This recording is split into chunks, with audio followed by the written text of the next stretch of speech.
Hello बच्चों, कैसे हो आप लोग। Welcome to physics 1 on 1। यहाँ आपको टॉप एडुकेटर्स मिलते हैं, क्वालिटी कंटेंट मिलता है और ग्रेट लर्निंग एक्सपीरियंस मिलेगा बच्चों, क्योंकि हम लोग काफ़ी इनोवेटिव हैं, काफ़ी इनोवेटिव चीज़ें लाते हैं इस फिजिक्स 1 on 1 पे। तो बच्चों, फिजिक्स 1 on 1 पे आपको क्या क्या मिलने वाला है। आपको लेक्चर्स मिलेंगे, 11 12 नीट से रिलेटेड बेसिक कॉन्सेप्ट आपके क्लियर किए जाएंगे और बहुत सारे आपके क्विज और टेस्ट सीरीज भी होंगे बच्चों। तो आप जल्दी से इस चैनल को सब्सक्राइब कर लो, लाइक कर लो और बेल आइकन दबा लो। मेरा नाम चंदन मनी है। मैं पिछले 5 सालों से नीट और जेई एस्पिरेंट स्टूडेंट को पढ़ा रहा हूँ बच्चों। इंडिया का one of the largest reliable और अफोर्डेबल प्लेटफॉर्म है, उसका नाम है अनअकैडमी। अनअकैडमी में आपको टॉप एडुकेटर्स मिलेंगे और अगर आप प्लस सब्सक्रिप्शन पे आते हो बच्चों, तो मैं आनंद और बहुत सारे 40+ एडुकेटर्स जो है आपको पढ़ाएंगे। तो आप जल्दी से प्लस सब्सक्रिप्शन पे आ जाओ। उसके बहुत सारे बेनिफिट हैं सब्सक्रिप्शन पे। कौन कौन से बेनिफिट हैं आपको डेली लाइव क्लासेस मिलेगा, स्ट्रक्चर कोर्स मिलेगा, टेस्ट सीरीज मिलेंगे और अनलिमिटेड एक्सेस मिलेगा। तो आपको जो भी कंटेंट पढ़ना है आप किसी टीचर से पढ़ सकते हो। आपके इसमें लिमिटेशन नहीं है कि आपने जिसका कोड यूज किया उसी टीचर से पढ़ना है। आप किसी भी टीचर से पढ़ सकते हो। आप उसके लाइव वीडियोस देख सकते हो, रिकॉर्डेड वीडियो देख सकते हो और आप उसी सब्सक्रिप्शन के में टेस्ट सीरीज भी दे सकते हो। ठीक है। तो बच्चों, जो ईयरली फी है वो है 30,000 रुपीज। ईयरली फी आपको मात्र देने पड़ेंगे 30,000। अगर आप मेरा कोड यूज करते हो CM सर, तो आपको जो है इंस्टेंट जो है 10% डिस्काउंट मिलेगा। इंस्टेंट जो है आपको कितना 10% का इंस्टेंट जो है आपको 10% डिस्काउंट मिलेगा और वो डिस्काउंट घटाने के बाद कितना हो जाएगा 27,000 हो जाएगा 1 ईयर के सब्सक्रिप्शन। अगर आप 2 ईयर का सब्सक्रिप्शन लेते हो तो काफ़ी सस्ता है। ये है आपको 36,000 और अगर कोड यूज करते हो मेरा CM सर तो आपको 32,000 मिलेगा। प्लस आपको स्टडी मटेरियल मिलेगा। आपको इसके साथ आपको स्टडी मटेरियल मिलेगा। वो स्टडी मटेरियल आपको फिजिक्स के होंगे, बायो के होंगे और केमिस्ट्री के होंगे। बायो के आपको स्टडी मटेरियल आनंद सर के जो लिखे हुए हैं बायो के स्टडी मटेरियल, वो आपको हम लोग प्रोवाइड करा रहे हैं। मैं आपको दूंगा बायो के और फिजिक्स के, केमिस्ट्री के कंप्लीट स्टडी मटेरियल कंप्लीट। तो आपको क्या करना है बच्चों, मेरा कोड यूज करना है CM सर और 10% का डिस्काउंट के साथ आपको स्टडी मटेरियल भी मिलने वाला है बच्चों। आप जो हम लोग सीरीज स्टार्ट करने वाले हैं, मैं complete exemplar problem and solution करने वाला हूं, क्लास 11 के लिए भी, क्लास 12 के लिए भी, और इसके ऑब्जेक्टिव भी कराऊंगा, MCQ भी कराऊंगा और आपको डिटेल से सॉल्यूशन भी दूंगा। और ना सिर्फ MCQ कराऊंगा, आपको जो है उसके objective question, long answer question, short answer question, very short answer question, सारे क्वेश्चंस मैं कराने वाला हूँ, सारे के सारे। तो आपको क्या करना है कि स्टेप बाय स्टेप आपको पूरे लेक्चर्स देखने हैं। मैं आपको आज जो लेक्चर है उसमें मैं 3.1 to 3.6 के क्वेश्चंस जो है एग्जाम्पलर के क्लास 11 के मोशन इन स्ट्रेट लाइन के डिस्कस करने वाला हूं। तो शुरू करते हैं बच्चों आज का क्लास। आज के टॉपिक में पहला क्वेश्चन है, among the 4 graphs there is only 1 graph for which the average velocity over a time interval 0 से t can vanish for a suitably chosen time t. Which one is it? तो कौन सा answer सही है? तो सबसे पहले बच्चों कि वेलोसिटी कब वैनिश हो सकता है, वेलोसिटी कब वैनिश हो सकता है। और ये सब सारे जो ग्राफ दिए हुए हैं आपको डिस्प्लेसमेंट टाइम ग्राफ दिए हुए हैं और ये मोशन इन 1D के ग्राफ हैं, आप देख सकते हो। ये सारे क्या है, मोशन। और ग्राफ से रिलेटेड मैं अलग से एक वीडियो आपके लिए बना दूंगा जिसमें कि सारे ग्राफ को कैसे कन्वर्ट करते हैं, VT से AT और XT से VT ग्राफ को कैसे कन्वर्ट करते हैं। मैं उसके लिए आपको सेपरेट जो है वीडियो बनाऊंगा। ग्राफ का स्लोप कैसे निकालते हैं, स्लोप कब नेगेटिव होता है, कब पॉजिटिव होता है, सारे जो है मैं आपको अलग से इसका वीडियो बना के दे दूंगा। लेकिन अगर स्लोप निकालना है तो आपको पता होना चाहिए कि स्लोप निकालने के लिए आपको टेंजेंट ड्रॉ करना है और फिर जो है आपको एंगल लेना है। अगर tan थीटा जो है ग्रेटर देन 90 हुआ तो स्लोप क्या हो जाएगा, स्लोप हो जाएगा नेगेटिव। और अगर tan थीटा लेस देन 90 हुआ, यानी कि थीटा लेस देन 90 हुआ, तो स्लोप क्या हो जाएगा, पॉजिटिव। मतलब कि मैं यहाँ पे ये मैं कहना चाह रहा था कि मान लो कि थीटा क्या है, लेस देन 90 होगा, तो स्लोप कैसा होगा, आपको स्लोप होगा पॉजिटिव। और अगर थीटा ग्रेटर देन 90 है तो स्लोप होगा आपका नेगेटिव, और थीटा अगर जीरो है तो स्लोप जीरो होगा। तो इतना तो आपको पता ही है बच्चों। तो हमें क्या निकालना है, यहाँ क्या है कि यहाँ पे आपको बोल रहा है कि कब जो है जीरो से टाइम टी में वेलोसिटी वेनिश हो जाएगा, एवरेज वेलोसिटी। तो एवरेज वेलोसिटी के फॉर्मूला क्या होता है, एवरेज वेलोसिटी का फॉर्मूला होता है डिस्प्लेसमेंट बाय टाइम टेकन।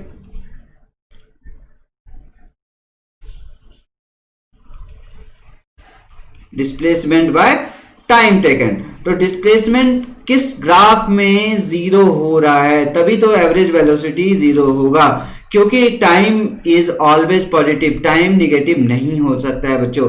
तो हमें क्या करना है, हमें फाइंड आउट करना है कि कहाँ डिस्प्लेसमेंट जीरो हो रहा है, तो वही आंसर सही होगा। तो पहले हम लोग ना डी से स्टार्ट करते हैं, ये वाले से। इसमें अगर आप टेंजेंट ड्रॉ कर रहे हो और आप जो है एंटी क्लॉकवाइज थीटा ले रहे हो, तो देखोगे कि आप जो है स्लोप डिक्रीज कर रहा है। क्या है, स्लोप इज डिक्रीजिंग, मतलब कि स्लोप तो पॉजिटिव है बट स्लोप कैसा है, डिक्रीजिंग है, यानी कि ये डायरेक्शन चेंज नहीं कर रहा है, ये कॉन्स्टेंटली डिक्रीज कर रहा है। ठीक है, इसमें भी देखो स्लोप क्या है आपका, ये स्लोप निगेटिव है। क्या है स्लोप, यहां पे आपको स्लोप है नेगेटिव, मतलब कि इसकी डायरेक्शन चेंज नहीं हो रही। तो डायरेक्शन अगर चेंज नहीं होगी तो डिस्प्लेसमेंट जीरो नहीं हो सकता है, क्योंकि डिस्प्लेसमेंट अगर जीरो होना है तो उसने जहां से स्टार्ट किया है वहीं से उसे खत्म करना पड़ेगा।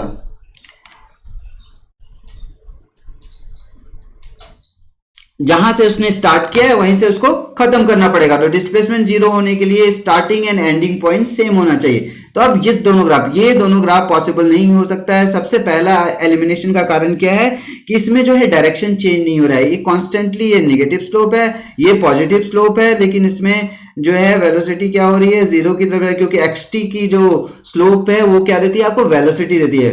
एक्सटी ग्राफ की स्लोप जो है वेलोसिटी देती है, इसमें क्या है वेलोसिटी जीरो की जो जा रही है, लेकिन क्या है डिक्रीजिंग है, और स्लोप क्या है पॉजिटिव है। इसमें भी स्लोप आपका नेगेटिव है। स्लोप कैसा है बच्चा, नेगेटिव है। मैं आपको इस कैसे नेगेटिव पॉजिटिव है इसके लिए बहुत इजी कॉन्सेप्ट आपको बता दूंगा, जो है सेपरेट वीडियो स्लोप के बारे में बना के। ठीक है, तो अभी बच्चों क्या करना है, इस दोनों में देखना है। तो इसमें भी देखो आप इस पॉइंट पे अगर देखो, इस पॉइंट पे displacement time zero, time t1 और टाइम t2 से देखो, आपको यहाँ पे देखो कि आपको डिस्प्लेसमेंट यहाँ पे सेम है, क्योंकि देखो x की जो वैल्यूज है वो सेम है, यानी कि ये भी सही हो सकता है। बट यहाँ पे एक कंडीशन डाला गया है कि ये जीरो से टी में मुझे देखना है, बट यहाँ पे जीरो से टी नहीं, कुछ टाइम t1 से t2 तक जो है, या t तक जो है इसकी वैल्यूज आ रही है।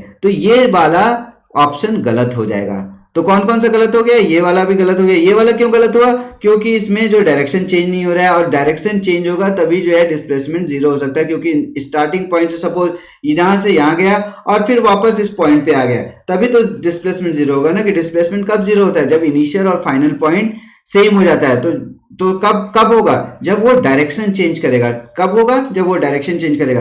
तो इस ग्राफ में तो डायरेक्शन चेंज हो रहा है कि पहले इंक्रीजिंग था, फिर यहां पे आके जीरो हो गया, फिर यहां से डिक्रीजिंग हो गया। ठीक है, तो यहां से ये डिक्रीजिंग हो रहा है, फिर जीरो हो रहा है, फिर इंक्रीजिंग हो रहा है। देख रहे हो आप ग्राफ। तो जो भी ग्राफ अगर मान लो कॉन्केव है या कॉन्वेक्स है, तो उसमें क्या हो रहा है, उसमें पहले इंक्रीजिंग होगा या डिक्रीजिंग होगा फिर इंक्रीजिंग, यानी कि उसने डायरेक्शन को चेंज किया है। तो इस पॉइंट जीरो पॉइंट से इसने डायरेक्शन चेंज किया है। तो इसमें देखो बच्चों कि इसमें ये तो ऑप्शन हो सकता था, बट ये जीरो से स्टार्ट नहीं हो रहा है। तो हमें क्या करना है, जीरो से स्टार्ट करना है। तो ये वाला देखेंगे हम लोग, इस पॉइंट पे देखो, तो टाइम पहले क्या है, यहाँ पे जीरो है, ये टी है। तो आप इस पॉइंट पे भी देखो, इस पॉइंट पे भी आपकी x की वैल्यू इस पॉइंट पे भी सेम है, और इस पॉइंट पे भी सेम है। x की वैल्यू इस पॉइंट पे भी सेम है और इस पॉइंट पे भी सेम है। इसका मतलब ये जो है हमारा राइट आंसर है। आपको जो है इस फिगर में देख सकते हो कि a और b में जो x की वैल्यू है वो सेम है, यानी कि यहाँ पे डिस्प्लेसमेंट क्या है, सेम है। डिस्प्लेसमेंट क्या है, सेम है, और टाइम बढ़ रहा है जीरो से टी के टाइम में। तो जो ऑप्शन है हमारा वो क्या है, ये वाला सही ऑप्शन है। आर यू गेटिंग, ये समझ में आ गया आपको अच्छे से। ठीक है। और ग्राफ से रिलेटेड जितने भी क्वेरीज हैं मैं नेक्स्ट वीडियो में आपको अलग से बना दूंगा, क्योंकि ये ज्यादा मैं इस पे फोकस कर रहा हूँ, सिर्फ एग्जाम्पल्स के क्वेश्चन सॉल्व करूंगा with basic theory. Okay, next ये आपको समझ में आ गया, ठीक है। नेक्स्ट आता हूं मैं। नेक्स्ट में क्या है, नेक्स्ट क्वेश्चन है 2.1 3.2 ऐसा है। तो a lift is coming from 8th floor and is just about to reach to the 4th floor, taking the ground floor as the origin and the positive direction upward for all the quantities, which one of the following is correct? तो सबसे पहले क्या करना है कि इन्होंने positive upward direction को positive माना है, क्वेश्चन में साफ साफ बोला है। और लिफ्ट क्या है, डाउनवर्ड जा रहा है from 8th floor to 4th floor, यानी कि डी एक्सलरेटिंग, 4th फ्लोर पे जाके वो रुकने के कगार पे है, तो डी एक्सलरेट कर रहा है। तो हम जो है इस कंडीशन को समझते हैं और कौन सा ऑप्शन सही होता है वो देखते हैं। तो इसमें देखो ये लिफ्ट है, 8th फ्लोर से 4th फ्लोर जा रहा है, हमने ऊपर वाले डायरेक्शंस को क्या माना है, पॉजिटिव माना है। तो नीचे वाला जो डिस्प्लेसमेंट होगा निगेटिव होगा, यानी कि पहला क्राइटेरिया x लेस देन 0 होना चाहिए। और डिस्प्लेसमेंट इस डायरेक्शन में है तो वेलोसिटी इस डायरेक्शन में निगेटिव होगा, तो वेलोसिटी भी क्या होगा, निगेटिव होगा। और रिटार्डेशन हो रहा है, क्या हो रहा है बच्चों, रिटार्डेशन हो रहा है किस डायरेक्शन में, नीचे की डायरेक्शन में। तो एक्सलेशन पॉजिटिव कब होगा, ऊपर की डायरेक्शन में, a ग्रेटर देन ऊपर की डायरेक्शन में। तो कंडीशन समझ में आ गया। फिर से देखो, नेगेटिव जा रहे हैं बच्चों, नेगेटिव जा रहे हैं तो x लेस देन 0, क्योंकि डिस्प्लेसमेंट नीचे हो रहा है। और जो है जिस डायरेक्शन में डिस्प्लेसमेंट हो रहा है उसी डायरेक्शन में अगर वेलोसिटी है तो वेलोसिटी भी लेस देन 0, ठीक है, क्योंकि डिस्प्लेसमेंट की डायरेक्शन निगेटिव है तो वेलोसिटी की भी डायरेक्शन निगेटिव होगी, वेलोसिटी भी निगेटिव होगी। और प्लस रिटार्डेशन हो रहा है, क्योंकि जो है वेलोसिटी डिक्रीज हो रही है तो रिटार्डेशन, लेकिन ऊपर की ओर क्या है, वेलोसिटी की डायरेक्ट पॉजिटिव होगी ऊपर की ओर, अगर नीचे निगेटिव हो रही है। तो इसका जो सॉल्यूशन है वो ऑप्शन देखेंगे हम लोग। तो पहले तो x ग्रेटर देन 0 हो ही नहीं सकता है, जहां जहां x ग्रेटर देन 0 यानी कि डिस्प्लेसमेंट पॉजिटिव हो ही नहीं सकता है, क्योंकि डिस्प्लेसमेंट क्या है, निगेटिव नीचे की ओर जा रही है। और हमने पॉजिटिव किसको माना है, ऊपर की ओर माना है, तो ये नहीं हो सकता है, ये नहीं हो सकता है, ये नहीं हो सकता है, क्योंकि तीनों में x ग्रेटर देन, तो यहीं पे एलिमिनेशन हो सकता है, ठीक है। अब इसको देखो, x लेस देन 0 करेक्ट है, क्योंकि ऑलरेडी आप देख लो इसमें x लेस देन 0 ये करेक्ट है, इसके x लेस देन 0 करेक्ट है। दूसरा वेलोसिटी इज लेस देन 0, या velocity is also less than 0, because जो लिफ्ट के इस डायरेक्शन में जा रही है तो वेलोसिटी क्या है, लेस देन 0 है। और next acceleration greater than 0, acceleration क्या है हमारा, ग्रेटर देन 0 है, क्योंकि एक्सेलरेशन जो है ग्रेटर देन 0 किस डायरेक्शन में, ऊपर की डायरेक्शन में, ऊपर की डायरेक्शन फिगर में आप देख सकते हो। तो हमारा ऑप्शन ए जो है करेक्ट हो जाएगा और this is the right answer, this is the right. I hope समझ में आ गया। तो ये की कॉन्सेप्ट आपको समझना है कि जो डिस्प्लेसमेंट के डायरेक्शन में वेलोसिटी क्या है उसी डायरेक्शन में है, तो जिस डायरेक्शन में डिस्प्लेसमेंट, अगर पॉजिटिव डायरेक्शन में x डायरेक्शन में डिस्प्लेसमेंट है तो वेलोसिटी अगर उसी डायरेक्शन में तो वो भी पॉजिटिव होगा। अगर डिस्प्लेसमेंट निगेटिव डायरेक्शन में और उसी डायरेक्शन में वेलोसिटी है तो डिस्प्लेसमेंट के डायरेक्शन में अगर वेलोसिटी निगेटिव है तो वो भी डिस्प्लेसमेंट निगेटिव है, ठीक है, निगेटिव डिस्प्लेसमेंट तो वेलोसिटी भी निगेटिव। तो पॉजिटिव एक्सलेशन निगेटिव होगा, सेम डायरेक्शन में होगा, अपोजिट डायरेक्शन में लेंगे तो पॉजिटिव हो जाएगा, ठीक है। तो आई होप कि ये समझ में आ गया होगा। नेक्स्ट क्वेश्चन चलते हैं बच्चों।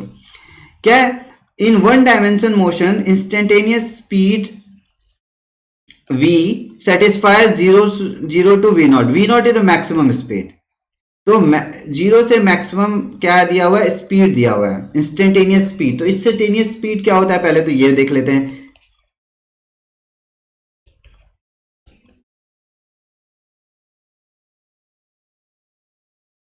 इंस्टेंटेनियस स्पीड को क्या लिख सकते हैं हम लोग, लिखते हैं limit delta t tends to 0 dx by dt, या डेल्टा x बाई dt या dx बाई dt, ऐसे लिखते हैं इंस्टेंटेनियस स्पीड को। तो इंस्टेंटेनियस स्पीड जो होता है उसको हम लोग एवरेज स्पीड भी बोलते हैं, लेकिन एवरेज स्पीड का बहुत छोटा part, instantaneous very small part, तो उसको हम लोग इंस्टेंटेनियस स्पीड बोलते हैं, ठीक है। Which is also called average speed with a very small part, very small, okay. तो इसको बोलते हैं हम लोग क्या बोलते हैं, एवरेज स्पीड। अब क्या पूछ रहा है इसने कि 0 से वी नॉट पे क्या है, ऑप्शन देखना है कि इंस्टेंटेनियस स्पीड जो है इन वन डायमेंशन मोशन में कौन सा ऑप्शन जो है सही है। तो पहले तो हमें क्या बोल रहा है इसमें, स्पीड। स्पीड में हम लोग डायरेक्शन नहीं बता सकते हैं, स्पीड में क्या डायरेक्शन का पता नहीं चलता है, ठीक है, हम किस डायरेक्शन, क्योंकि स्पीड जो है स्केलर क्वांटिटी है और हम हमेशा उसको पॉजिटिव मानते हैं। तो पहला जो ऑप्शन है यहाँ पे बच्चों कि the displacement in time T must always be non negative value. तो हमको स्पीड दिया है तो हम डिस्प्लेसमेंट को डायरेक्शन नहीं बता सकते हैं कि वो नेगेटिव हो सकता है या पॉजिटिव हो सकता है, ठीक है। तो ये ऑप्शन तो गलत हो गया क्योंकि हमें इनसफिशिएंट इंफॉर्मेशन है, और वो इंफॉर्मेशन इसलिए इनसफिशिएंट है क्योंकि हमें स्पीड दिया गया, इंस्टेंटेनियस स्पीड दिया गया है। तो डिस्प्लेसमेंट, अब सी वाला ऑप्शन देख लेते हैं, the acceleration is always non negative number. बच्चों वेलोसिटी अगर हमारा पता ही नहीं है तो हमें एक्सेलरेशन की डायरेक्शन जो है, एक्सेलरेशन पॉजिटिव होगा कि नेगेटिव होगा, एक्सेलरेटिंग और डायरेक्शन ये नहीं बता सकते हम। तो एक्सेलरेशन की डायरेक्शन तभी बता सकते हैं जब हमें वेलोसिटी पॉजिटिव है कि नेगेटिव है पता चले, ये याद रखना बच्चों। तो ये भी ऑप्शन गलत है, ये भी ऑप्शन नहीं कर सकते क्योंकि हमें इंस्टेंटेनियस स्पीड दिया गया है। अब मोशन है नो टर्निंग पॉइंट, ये कैसे बता सकते हैं कि वो उसने टर्न किया है कि नहीं, उसकी डायरेक्शन चेंज हुई है कि नहीं हुई है, ये हम नहीं प्रेडिक्ट कर सकते हैं बिकॉज हमें इंस्टेंटेनियस स्पीड दिया हुआ है। तो हम इस तीनों को तो क्रॉस कर दिया, तो सही आंसर है आपका the displacement x in time t satisfies minus v not t x और वी नॉट टी। तो एक्स जो है वो मैक्सिमम, तो मैक्सिमम स्पीड क्या हो जाएगा बच्चों, मैक्सिमम डिस्प्लेसमेंट क्या हो जाएगा, तो मैं आपको यहां अच्छे से लिख देता हूं। तो मैक्सिमम डिस्प्लेसमेंट हो जाएगा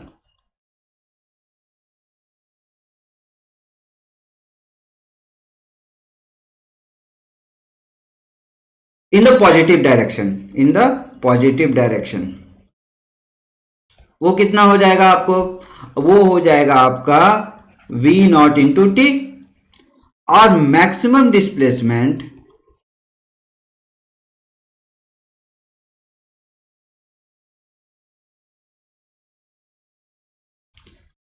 इन द नेगेटिव डायरेक्शन, यानी कि अब इसको बोल सकते हैं अपोजिट डायरेक्शन भी, क्या बोल सकते हैं,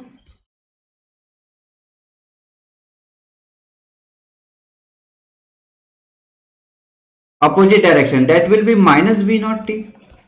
तो जो डिस्प्लेसमेंट है वो कहां, इसी के बीच में लाई कर सकता है, तो minus v not t is less than x less than v not T.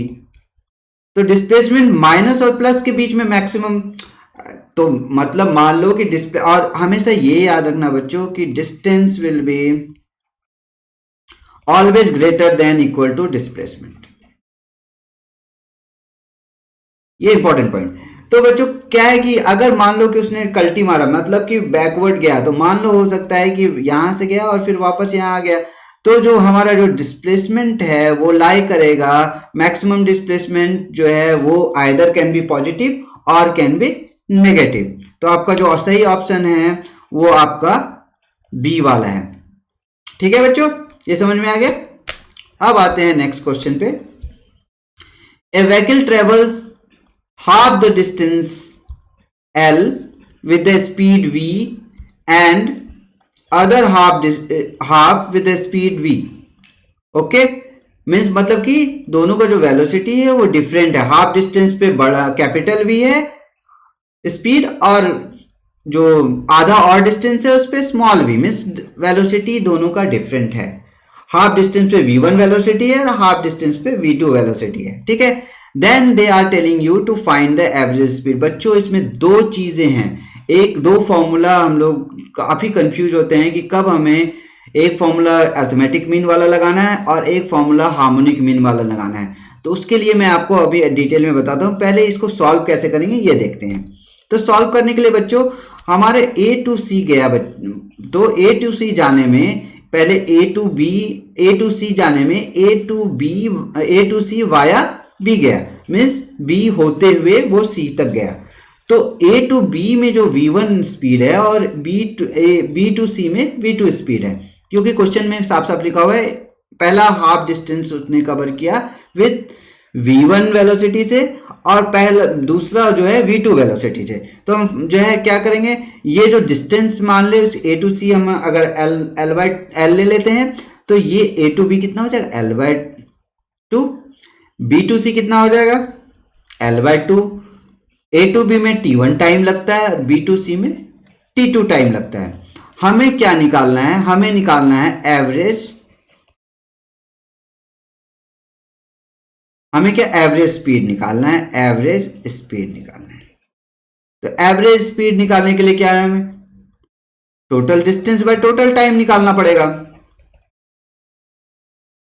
Total distance by total time. तो टोटल डिस्टेंस हमारा क्या है, टोटल डिस्टेंस हमारा L है, टोटल डिस्टेंस कितना है हमारा L, A to C total distance है और that is equals to L। अब हमें टाइम निकालना है, तो पहले हम लोग T1 निकालते हैं। T1 इक्वल्स टू क्या हो जाएगा बच्चों, T1 equals to L/2 by V1, ठीक है। उसी जगह पे T2 क्या हो जाएगा, T2 क्या होगा L/2 बाय V2, ठीक है। मैं कलर थोड़ा चेंज कर लेता हूं। तो ये आपका आ गया दोनों T1 और T2। तो हमें तो टोटल टाइम निकालना है, तो total time can be written as which is equal to T equal to T1 plus T2, that is equals to L/2 by V1 plus L/2 by V2। ये समझ में आ गया। अब इसको हम कैलकुलेट करेंगे, तो हम जब कैलकुलेट करेंगे तो ये क्या आ जाएगा हमारा, ऊपर में आ जाएगा, ये आ जाएगा हमारा, ये इसको हम ऐसे भी लिख सकते हैं L/2 1/V1 प्लस 1/V2, आराम से लिख सकते हैं, L को डिवाइड कर दिया इसे, तो ये आ गया L/2 1/V1 प्लस 1/V2। यहां तक तो आप समझ गए, यानी कि ये टोटल टाइम निकल गया। तो हमें तो फॉर्मूला यूज करना है यहाँ पे टोटल डिस्टेंस, तो L is the total distance और हमारा जो 1/2 L/2 है इंटू 1/V1 प्लस 1/V2, ये आ गया हमारा एवरेज स्पीड। फॉर्मूला पुट कर दिया, बस टोटल टाइम मुझे पता ही है और टोटल डिस्टेंस पता ही है। तो जो फॉर्मूला को जब सॉल्व करोगे तो ये L गेट कैंसिल, तो और ये ऊपर चला जाएगा एलसीएम लेके, तो ये हो जाएगा आपका 2V1 into V2 bye V1 plus V2। इसको हम लोग harmonic mean of average velocity भी कहते हैं, ठीक है।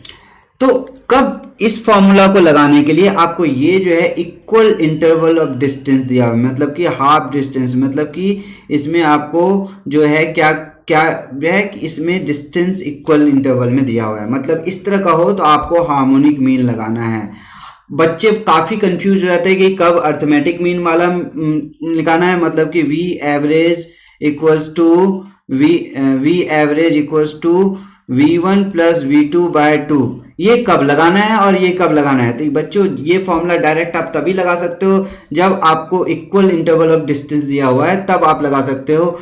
अगर आपको time T1 equals to T2 equals to T दिया हुआ है in different velocity interval different हो, तो आप जो है अर्थमेटिक मीन वाला फॉर्मूला लगा सकते हो। तो याद रखना बच्चों, कहाँ लगाना है आपको फॉर्मूला, ये वाला जो है हार्मोनिक मीन वाला लगाना है जब इक्वल डिस्टेंसेस दिया हो आपको, इक्वल इंटरवल ऑफ डिस्टेंस, जैसे इसमें L/2 equal interval of distance है। लेकिन अगर आपको T1 T2 अगर टाइम सेम दिया हो, T1 या ये T1 इक्वल टू T2 बराबर होता, तो हम अर्थमेटिक मीन वाला डायरेक्ट फॉर्मूला लगा देते, ठीक है।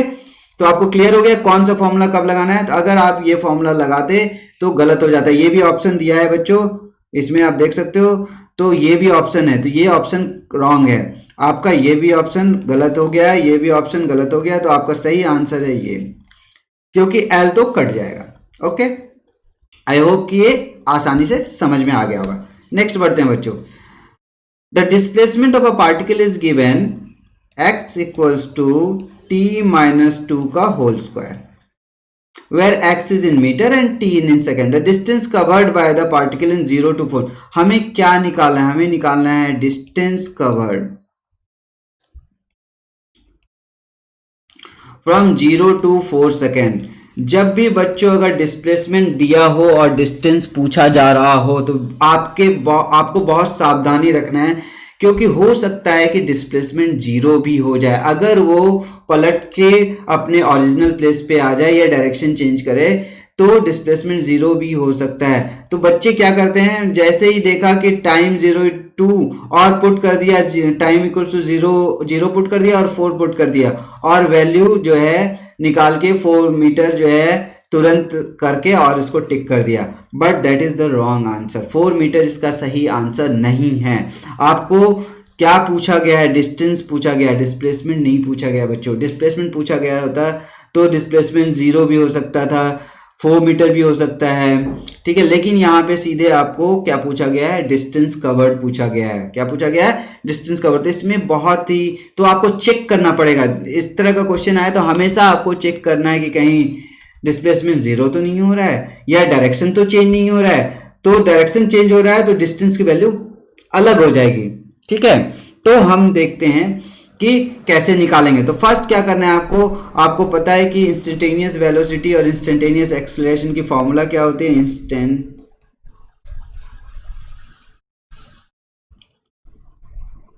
वेलोसिटी क्या लोगे आप? v equals to limit delta t tends to 0 delta v by delta t और dv बाय dt. वेलोसिटी क्या है? वेक्टर क्वांटिटी है. तो अब हमें डिस्टेंस निकालना है. हम क्या करेंगे, पहले हम ना इसको डिफरेंशिएट कर देते हैं विद रिस्पेक्ट टू x. तो dx बाई dt क्या निकल जाएगा हमारा? वेलोसिटी. तो अगर हम इसको डिफरेंशिएट करेंगे तो 2t माइनस 2 आ जाएगा. क्या आ जाएगा? t2. पहला तो हम लोग डिफरेंशिएट कर दिया. अब t की वैल्यू कितना से लेना है? t इक्वल्स टू 0 से 0 to 4 सेकेंड. तो वेलोसिटी एट 0 कितना होगा बच्चों? वेलोसिटी एट 0 कितना होगा वो देखते हैं. Velocity at time equals t equals to 0 पे. तो t इक्वल्स टू 0 पुट करेंगे. t इक्वल्स टू 0 पुट करेंगे तो क्या हो जाएगा? ये v1 इक्वल्स टू हो जाएगा 4 मीटर पर second. v1 equals to 4 metre. कैसे? आप यहाँ पे पुट करो 2 0 माइनस 2, मतलब -2 इंटू -2 ये -4 आ जाएगा, ठीक है. -4 मीटर. अगर velocity at t equals to 2 put किया, 2 second, velocity at time 2 second put किया तो क्या हो जाएगा? Velocity at time 2 second put करेंगे तो क्या हो जाएगा? ये हमारा 2, यानी कि वेलोसिटी यहाँ पे 0 हो गया. मतलब कि वेलोसिटी क्या हो गया यहाँ पे? 0. तो वेलोसिटी एट 2 सेकेंड कितना हो जाएगा? v equals to 0. तो आपको at time 0 t equals to 0 पे वेलोसिटी कितना आ रहा है? t इक्वल्स टू 0 पे वेलोसिटी आ रहा है आपको 4 मीटर पर सेकेंड. t इक्वल्स टू 2 पे क्या आ रहा है? वेलोसिटी 0 आ रहा है. और t इक्वल्स टू 4 मीटर पर सेकेंड, 4 सेकेंड पे कितना आ रहा है आपको? चेक कर लेते हैं. 2 4 -2 यानी कि +4, यानी कि v इक्वल्स टू 4 मीटर पर सेकेंड. तो देखा आपने, यानी कि वेलोसिटी नेगेटिव भी हो रहा है. कब नेगेटिव हो रहा है? जब टाइम इक्वल्स टू 0 पुट कर रहे हैं. वेलोसिटी पॉजिटिव कब हो रहा है? जब t इक्वल्स टू हम जो है 4 पुट कर रहे हैं, ठीक है. तो 0 से 4 में जो है वेलोसिटी नेगेटिव से पॉजिटिव जा रहा है. आपको दिख गया 0 से. और एक्सेलरेशन कितना होगा बच्चों? Acceleration equals to dv by dt. Acceleration equals to dv by dt.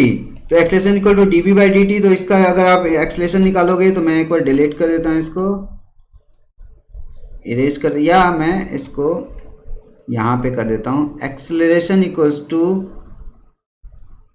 dv by dt. तो dv बाय dt करना है. और हमें इक्वेशन क्या है?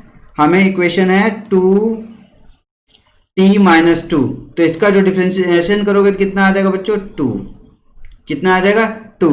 क्योंकि 2t माइनस 2t माइनस 2 का जो डिफ्रेंसिएशन होगा वो कितना हो जाएगा, आप ऐसे भी कर सकते हो,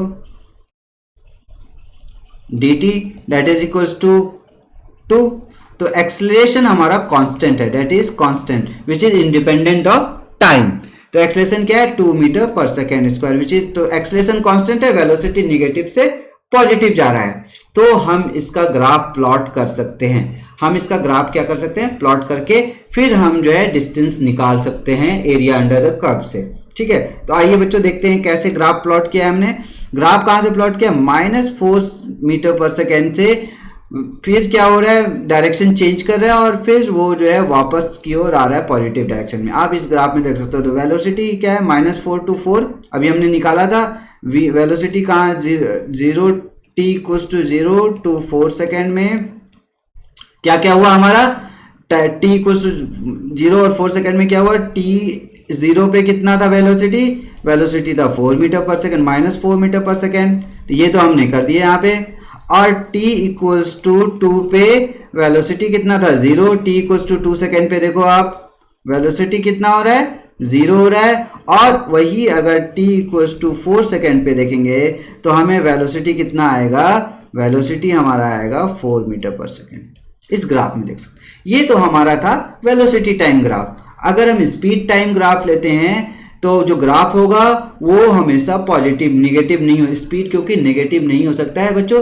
तो जो plotting of the graph of speed time graph is this ये है, और वेलोसिटी टाइम ग्राफ का ये है। आपको डिफरेंस समझ में आ गया होगा बच्चों, क्योंकि ये हम नेगेटिव से पॉजिटिव जा रहे हैं। इसमें हमने क्या किया, हम जो है 2 सेकेंड तक वेलोसिटी क्या हुआ, 0 हो गया और फिर जो है पॉजिटिव डायरेक्शन में चला गया। ओके, आई होप ये समझ में आ गया आपको। तो बच्चों देखते हैं इसको। तो अब हमें क्या निकालना है, हमें निकालना है, आपको क्या निकालना है, हमें निकालना है डिस्टेंस। क्या निकालना है, डिस्टेंस। तो विल टेक दिस। तो अगर ट्राइंगल, तो डिस्टेंस निकालने के लिए अगर हम ट्राइंगल क्या कौन सा ले लेते हैं, OAC प्लस ABD, इन दोनों ट्राइंगल को अगर हम ऐड कर देंगे तो हमें एरिया अंडर द कर्व निकल जाएगा, डिस्टेंस। तो ये कितना हो जाएगा हमारा, हाफ इंटू ये कितना हो गया, 2 × 4 प्लस हाफ इंटू ये कितना हो जाएगा, 2 × 4 फॉर दिस ट्राइंगल देख सकते हो आप। इसका डिस्टेंस 0 से 2 है, हाइट कितना है, 4 है, इसका भी हाइट कितना है, 4 है, ये डिस्टेंस। तो इन दोनों को जोड़ देंगे तो हमारा कितना आ जाएगा, हाफ, ये हो जाएगा 4 + 4 that is equals to 8 metre. तो हमारा राइट आंसर कितना है बच्चों, 8 मीटर।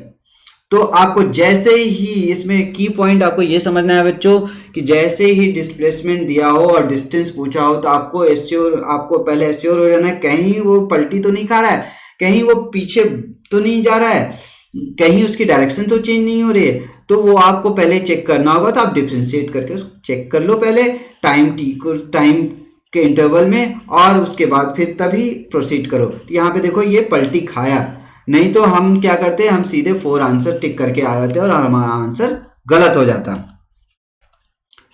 अब आते हैं बच्चों इसमें, एक metro station, a girl walks up the stationary accelerator in the time t. If she remains stationary on the accelerator, then the accelerator takes her up in time t. दो है, एक तो वो एक्सेलेटर पे खड़ी है और एक्सेलेटर ऊपर चल रहा है। दूसरा केस में क्या है कि एक्सेलरेटर भी चल रहा है और वो भी साइमल्टेनियस चल रही है। तो उन दोनों के रिस्पेक्ट में हमको रिलेटिव वेलोसिटी निकालना है। और क्या निकालना है हमें निकालना है the time taken by her to walk up on the moving accelerator, तो हमें क्या निकालना है, हमें निकालना है ये वाला। तो हमें क्या करना है, पहले तो हमें गर्ल, हमें velocity girl with respect to accelerator, velocity of accelerator with respect to girl, ये ब्रैकेट में कॉमा कर देता हूं, और हमें velocity of girl with respect to ground. तो हमें क्या निकालना है, हमें निकालना है velocity of girl with respect to ground, और डायरेक्शन सेम ही है। तो अगर कुछ नहीं दिया हो तो हम ग्राउंड के रिस्पेक्ट में ही हमेशा देखते हैं। तो हमें क्या करना होगा, हमें बस सिंपल कुछ नहीं करना है, v girl with respect to ground लेना है और हमें v g comma e plus v g comma e comma g लेना है। ये हमारा रिलेटिव वेलोसिटी में, अगर सेम डायरेक्शन में है तो हम रिलेटिव वेलोसिटी ऐड कर देते हैं। तो हम एक्सीलरेटर ऊपर मूव कर रहा है और गर्ल भी ऊपर ही मूव कर रही है, ठीक है। तो ये फॉर्मूला आ गया। हमें टाइम निकालना है, हमें क्या निकालना है, टाइम निकालना है। तो हमें ये हम इसको मान सकते हैं क्या, ये टी टाइम के लिए, ये T1 टाइम के लिए और ये T2 टाइम के लिए, ठीक है। तो हम इसको ऐसे भी लिख सकते हैं L बाय वी जी जी, ये हमारा टी टाइम के लिए हो गया, ठीक है। वहीं पे अगर हमें T1 लेना है तो क्या लिखेंगे हम लोग, L बाय, क्योंकि हम एक्सीलरेटर का जो लेंथ है वो L मान लेते हैं। क्या मान लेते हैं, एक्सीलरेटर का लेंथ जो है हम L मान लेते हैं। आपको यहां पे मैं दिखाता हूं, इसका लेंथ हम जो है L मान लेते हैं। क्या मान लेते हैं, इसका लेंथ L, तो टोटल लेंथ L है। तो हमें जो फॉर्मूला यूज करना है, फिर से देख लो, V ग्राउंड के रिस्पेक्ट में, गर्ल के रिस्पेक्ट में ग्राउंड को देखना है, कॉमा लगा दिया, V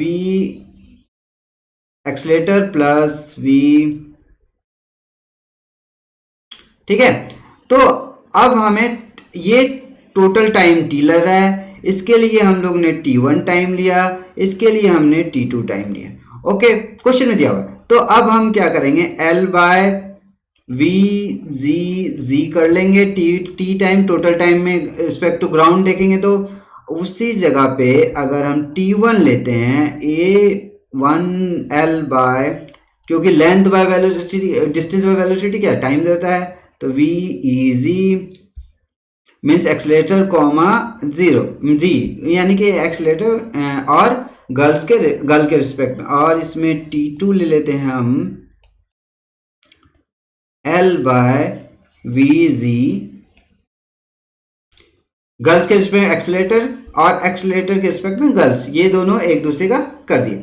अब हमें जो करना है, हमें क्या करना है, हमें सबको बराबर करना है। तो ये L equals to V G ground के रिस्पेक्ट में गर्ल को ले लिया, L बाय ग्राउंड के रिस्पेक्ट में हमने क्या किया, एक्सीलरेटर के रिस्पेक्ट में ग्राउंड को, प्लस L बाय एक्सीलरेटर के रिस्पेक्ट में हमें गर्ल्स के रिस्पेक्ट में एक्सीलरेटर, ठीक है। अब ये हो गया, ये L L L जो कट जाएगा, L L L कट जाएगा। तो ये हमारे लिए क्या था, ये था हमारा T1, ये हमारा क्या था T1, ये हमारा क्या था, सॉरी ये हमारा T था, ये हमारा T1 और ये हमारा T2। हमें क्या निकालना है, फॉर्मूला निकालना है। तो हम ऐसे लिख सकते हैं कि L by T equals to L by T1 plus L by T2, ठीक है। L by T1 plus L by, तब को T से जो है आप जो है ये कर दो, तो ये कट गया। तो हमारा क्या बच जाएगा, 1 by T equals to 1 by T1 plus 1 by T2, 1 by T2, ठीक है। This is the total time to cover the distance of length L। तो ये क्या है आपका total time to cover the distance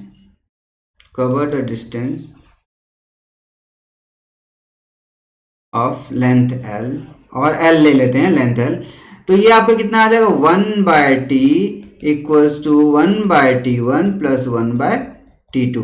तो आप इसको करोगे तो 1 बाय टी हो जाएगा equals to T1 into T2 by T1 plus T2, okay.